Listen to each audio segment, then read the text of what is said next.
Hey guys, we are back in the studio picking up pretty much where we left off from the last video, and I'm here to give an update on how these bath bomb cupcakes did over the weekend and also to demo them for you in the bath. And here are the dried cupcakes. There's a few things that I want to point out. The first one being the fact that the melt and pour balls have this light coating of, it looks like frost, but I believe it's glycerin that is sweated out of the melt and pour balls as it sat over the weekend. And that's normal when it comes to melt and pour. It is annoying, and I wish melt and pour didn't do that, but that's just how it is. If you have found a way to avoid that, please leave that suggestion down in the comments below. Another thing that I noticed about these cupcake bath bombs is the fact that this green in the frosting is a lot lighter than when I first piped the frosting over 3 days ago. Here's some footage of what the cupcake frosting looked like when I first frosted it, and there is a huge difference. Yeah, I mean, this is close to what I was hoping to get,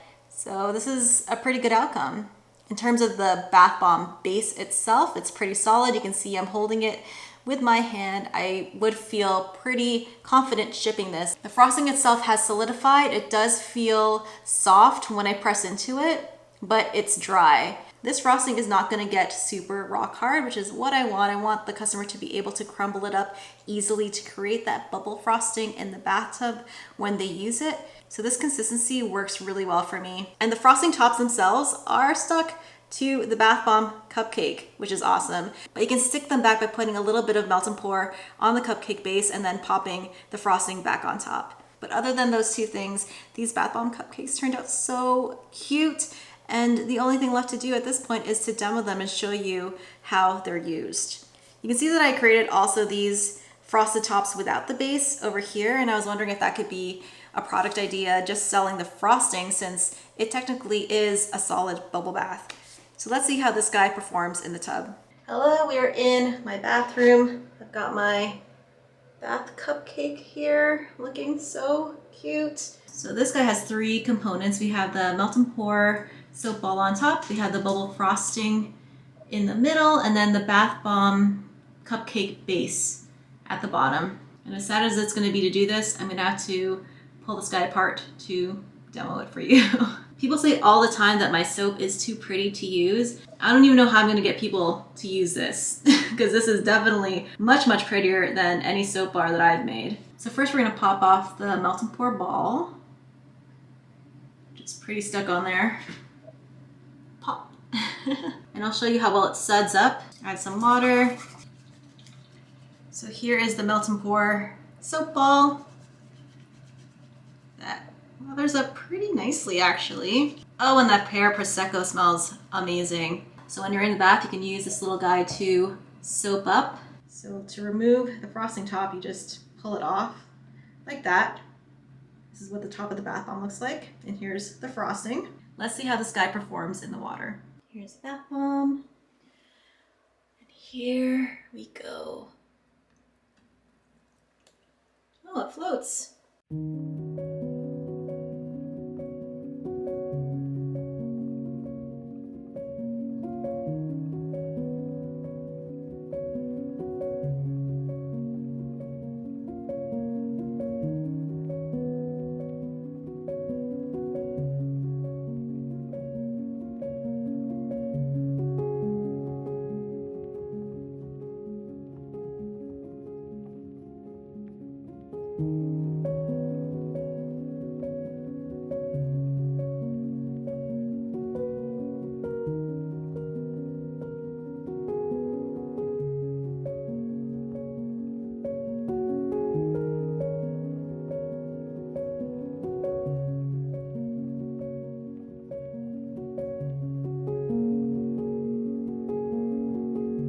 And then you have this really pretty apple green color in the bathtub. Now to show you the frosting part.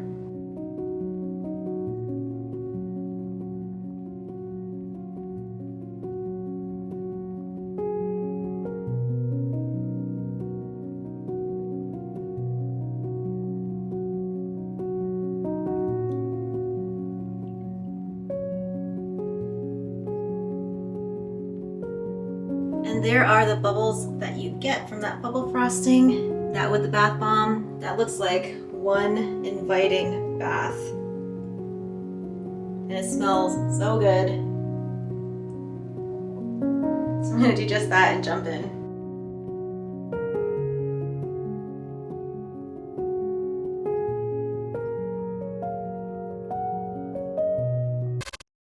To buy or not to buy, that is the question. The item that I'm looking at in particular is this one. The Caterpillar soap cutting station. Look how cool this is. You can adjust the heights, and it even comes with a cutter at the very end. So you can really customize the size of your bars. Wow, nice.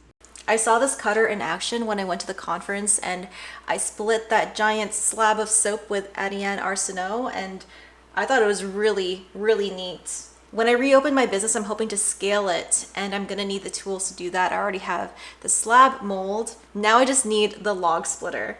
But soap equipment is so expensive. Every time I have to invest in a new piece of equipment, it always takes me forever to do it. My soap cutter that I currently have, it's not even really cutting my bars evenly anymore, but I've just been delaying buying a new soap cutter. And I think what I'm gonna do is get one of those multi-bar cutters. The cheapest that I've seen are like $200, $300. It absolutely is a necessary and overdue expense. If you worked with custom craft tools, Caterpillar, log splitter, let me know in the comments whether or not you like it, if you think it was worth the $200 that it costs to buy it. And also let me know about any multi-bar soap cutters you recommend. I prefer it to be metal because I want it to last a long time. My current single bar cutter is made out of wood, and it's definitely not standing the test of time. I also bought a few packaging materials that I want to use when my business is relaunched, and I want to show you guys that to get some feedback, to see if you guys have any suggestions. So it is another busy day.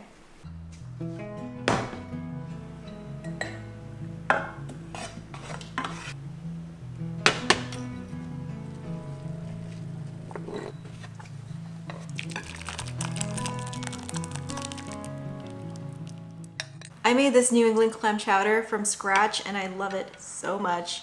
It's such a delicious soup. With fall just around the corner, I am so excited. Fall is my favorite season. I love everything about it. Cardigans, soups, pumpkins, all of it.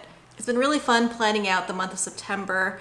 I like to plan out what I'm going to make in terms of my projects and my videos, and I share that with my patrons on my Patreon. And everyone seems really excited about this month, which just keeps adding more excitement to my excitement. It's like a snowball of excitement. I do like the summer though, and I will miss having really nice weather for fishing. Now that the weather has cooled off a little bit, Kayla and I have not been fishing as much. But this past Labor Day weekend, we did manage to sneak in a camping trip, and that was so fun. We went camping at this campsite called Fort Worden, and they had old military bunkers that you could explore, which I thought was really neat. There were so many. It wasn't just one small bunker. It was a lot of bunkers spread throughout the campsite. If you're in the Washington area and you like to camp, I highly recommend Fort Worden because it was right next to a town. I think it was, I forget the town. It could have been Port Townsend, but it was right next to this adorable old town that had the cutest shops. We had ice cream, we walked the pier. It was such an amazing break, and what I loved most about it was that I let my phone just die, the battery just die, and I was able to be extremely present for not just Kale, but my nieces and nephews and my brother-in-law and his wife who had invited us along to this camping trip. I'm so thankful that they did that. It was just a great weekend, and I feel so refreshed. I don't know if you guys can tell, I'm just really, really happy. Kale and I picked the clams that are in this clam chowder off of the beach, fresh. I just love living in Washington so much. We are back in the studio because I have my shampoo bar recipe here, and I'm going to go ahead and make it. We are making a solid shampoo bar today, and I have made liquid shampoos before, but I very much prefer a solid shampoo bar. And we're going to be using a combination of surfactants and other ingredients, starting with SCI, sodium coccol isethionate. We are making a tiny batch, literally just enough for one shampoo bar. And the reason is because this is for my personal use, and I'm testing these bars to really nail down the recipe that I will end up using for my company when we reopen. The recipe that I had for the shampoo bars that I was selling before is good, but I definitely think it can be improved on. So that's what I'm doing here. You see how much SCI gets kicked up into the air? Working with these powder surfactants can be pretty irritating when you breathe it in. So if it's too much, wear a mask. Second powder surfactant we're going to be using today is SLSA. And the reason why we use a blend of surfactants is because it makes the product a lot milder. The surfactants all come together and work to just bring down the harshness of each one. They also make for a more balanced and stable lather. And in addition to the powder surfactants, we are also going to be using some liquid surfactants. The first one being BSB liquid surfactant. I love BSB liquid surfactant. It is really mild. And that's because it's actually comprised of a bunch of different surfactants. And you can see how thick BSB liquid surfactant is. So it makes for a really great surfactant to use in body washes and body gels. I once made a shower gel using BSB liquid surfactant and I didn't need any extra thickener. The next liquid surfactant we're going to be using is concomital-propylbutane, another very mild surfactant. And we're going to try something new with the shampoo bar. We're going to be adding an emulsifier to it. And the reason is I want to make this a really clarifying shampoo bar. So we're not going to be using my usual BTMS 50 in there. BTMS 50 really helps to condition hair. And with a clarifying shampoo, we want a more cleansing bar. So what the emulsifier will do in the shampoo will help to lift the oils from your scalp and really help to really get in there and clean your hair and your scalp. And that's kind of what I want the shampoo bar to do, is to be cleansing to help promote hair growth. When you have a lot of buildup in your scalp from shampoos and other products, it can really block your hair follicles from growing hair. We're also going to be using some cetyl alcohol to add some hardness to the bar. And now we're going to add some ingredients that will inject some moisture back into the hair. We want a cleansing shampoo bar, but not so cleansing that it dries our hair out. So these next set of ingredients are going to work to not only add moisture when we use the shampoo, but also some shine and some body. The first of these ingredients is honey quat, which has all the awesome properties of honey, but in this really easy to work with form. Using actual honey can be really sticky and it can be hard to disperse it in with the rest of the ingredients. We're going to add some shea butter. This is from Soap & More. We're just going to use that much. And last, we're going to use hydrolyzed oat protein. I only have this tiny bit left. I still don't think I'm going to be using all of it up in the shampoo bar. Still got some left. I think the next hydrolyzed protein I want to try is rice hydrolyzed protein. I hear that it can help with volume as well as shine. So these are our first set of ingredients. And in order to move on to the next step and add our next set of ingredients, we need to melt all of this down. And the best way to melt SCI and SLSA down is through a water bath. And that's what I'm going to do today with these guys. So it's been a little bit longer than an hour, like an hour, almost an hour and a half. And this is how melted the shampoo base is now, which is great. It's a little too hot to add our next set of ingredients, so what we're going to do is let this cool down just a little bit. We're just going to set this aside. And so now we are going to measure out our next set of ingredients. And this includes our essential oils. We're going to be using rosemary essential oil and lemon essential oil. And the real star of the shampoo bar is actually the rosemary. Studies have shown that the rosemary plant actually does help to promote hair growth. Remember that if you plan on selling the shampoo bar, I don't know if you can actually claim that. So I'd be careful about making those claims. I added some lemon essential oil for scent. Rosemary essential oil mixed with lemon essential oil is such a wonderful, uplifting, and soothing essential oil combination. To this, we're adding some panthenol, and our hair absolutely loves panthenol. I try to include a little bit of panthenol in all of my hair care products. And we're going to add color to the bar by using some spirulina powder, which also is known to help boost hair growth.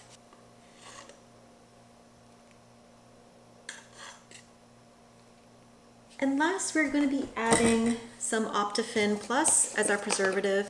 We keep our shampoo bar in the shower and it's exposed to a lot of water, so that can lead to some bacteria growth that we don't want. So adding a preservative will help prevent the growth of bacteria. So we're just going to break down the chunks of panthenol so that we can incorporate it into our bar much easier. And once we've broken down all the chunks, we can add this to our main shampoo bar, which should be cool enough by now. So we have everything broken up. We are going to check our temperature of our shampoo. I think it should be cool enough by now. Yep, we are good to add our ingredients. So we're gonna do that. And then we're just gonna mix everything together until everything is incorporated. Now there's a few ways to mold this shampoo into a bar. You can let it cool a little bit longer, and then it'll turn into kind of like a paste, like a Play-Doh.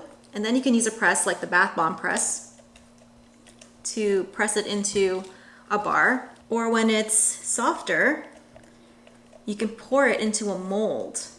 And that's actually what I'm going to be doing today, because it seems silly to bring out my press just for one bar. So here is our shampoo.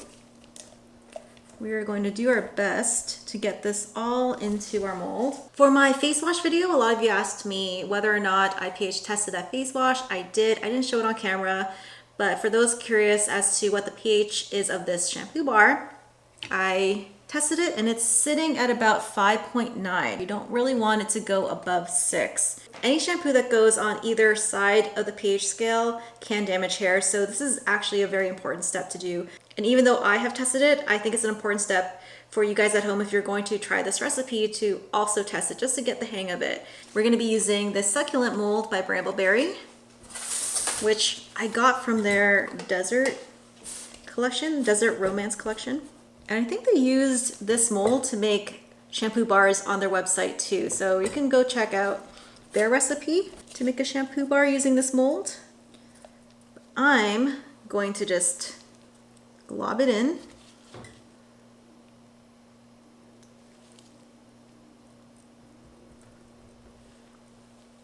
Get that shampoo into the mold, and I'm going to press down. And the shampoo actually starts to set up pretty fast, so try to work rather quickly. So we're going to place it in there. I'm going to bang it down to get it into all the crevices. And I'm just going to smooth out the back as much as possible. And after squashing it into the mold, this is what you get. And to have it solidify faster, I'm gonna pop this into my freezer and then show you guys what it looks like once it's all hardened. And maybe I'll perform a demo for you the next morning. Until then, I'm gonna clean up and then show you how I'm gonna package the bath bomb cupcake that I made the other day, or how I plan to package them at least. So I've cleaned up and I'm back with the cupcakes. So say you've made these and want to sell them, and you have sold some online and now you have to ship them. How would you ship these guys so that they stay protected? Well, the first thing I would do is probably shrink wrap them to protect the bath bomb base from excessive moisture that it might encounter during shipment. It'll also help to keep all the components together. There's the melt and pour soap ball, there's the frosting, and then the cupcake base. Even though these components are pretty secure and everything's stuck together, I can't guarantee that they will stay together in shipment. So shrink wrapping this bath bomb cake will keep all of that stuff together. And then I would put these guys into a box. And I have made boxes on my Cricut, and you can do that. I just find it a little too time consuming, so I don't think I'm gonna be doing that moving forward in my business. But these cupcake boxes I got super cheaply from Amazon. I have a link to them down below, and you can easily assemble them. So to make a box, I literally just pulled that apart and you have a box. And you push this down so that, or does that stay up? I don't even know. And then you push this down so that's flat. So you have this box, and then you have this bottom part that will support the base of the cupcake. Just fold down the tabs like so, and fold in these buffer tabs on the inside of the circle. Insert this into your cupcake box, like so. That's what that looks like. when you take your cupcake and you put it in to the box. This is what it would look like, just like that inside. So once the cupcake is in, just close the top, secure your bath bomb cupcake inside of it, and there you go. How cute is that? And your bath bomb cupcake is protected on all sides. So if it were to be jostled around, it stays in place. And this is such a great experience for the customer when they open up your package and they see the bath bomb cupcake inside of one of these. And another great benefit to putting your bath bomb cupcake in an actual cupcake box is that you have all of this space to put your ingredients, to put your company logo, all the labeling requirements that you need. And a bath bomb cupcake has a lot of components, so it has a ton of ingredients. You're gonna want a lot of space to put all those ingredients on there. But that is just so cute, look at that. I think not only would these make a huge impact if you're shipping your product and the customer opens the package and sees this, but selling these in person, just a stack of them, how cute would that be? And how eye-catching would that look? And you would put the product name here or your company name, any other information on the other sides. So this is the type of packaging that I would do for these bath bomb cupcakes. But speaking of packaging, I wanted to show you the other things that I got from Amazon. And the reason why I'm gathering materials from Amazon is because I find their prices really reasonable, and I'm not gonna order 1,000 units because I don't know yet what I'm gonna settle on. This is a good example. Just like with the bath bomb cupcakes, I'm thinking of putting my soap into boxes.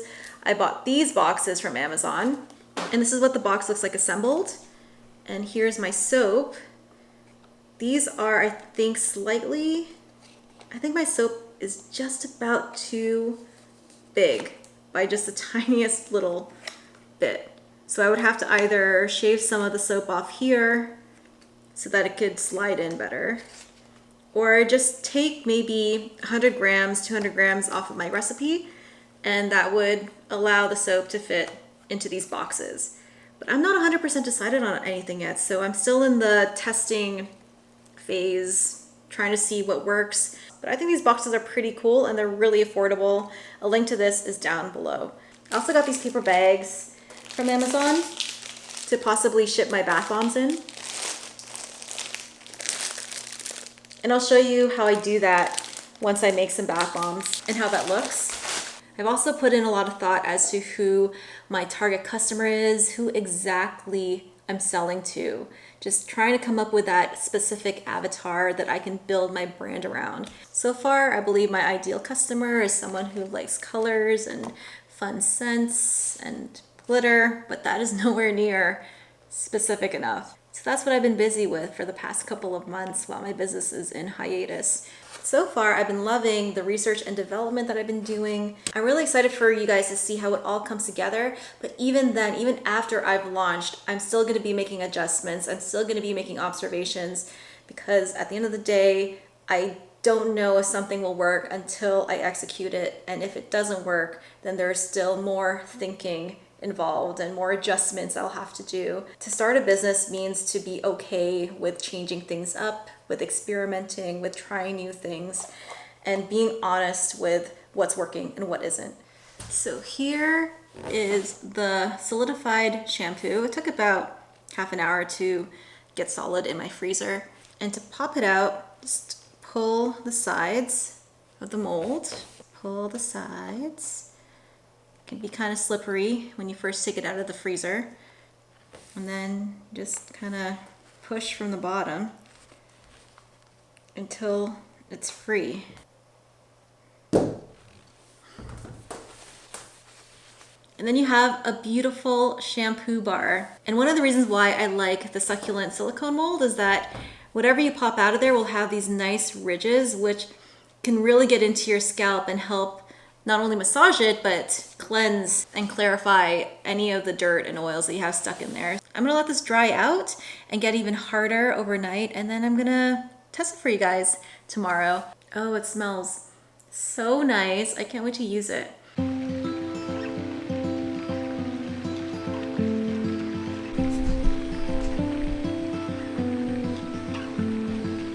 Hey guys, it is the next day, and here is the finished and dried shampoo bar. And because this color is from spirulina, if I left it out in the sun, this color will fade over time and won't be as green. So if you want to keep this vibrant green color, just keep it in the dark and it should stay this green. The smell is so good. I love that mix of rosemary and lemon. But how well does it set up? Let's go test that out. So here we are at my sink. I'm just going to run some water over it. And let's bring it closer. Show you what kind of lather you're gonna get with the shampoo bar.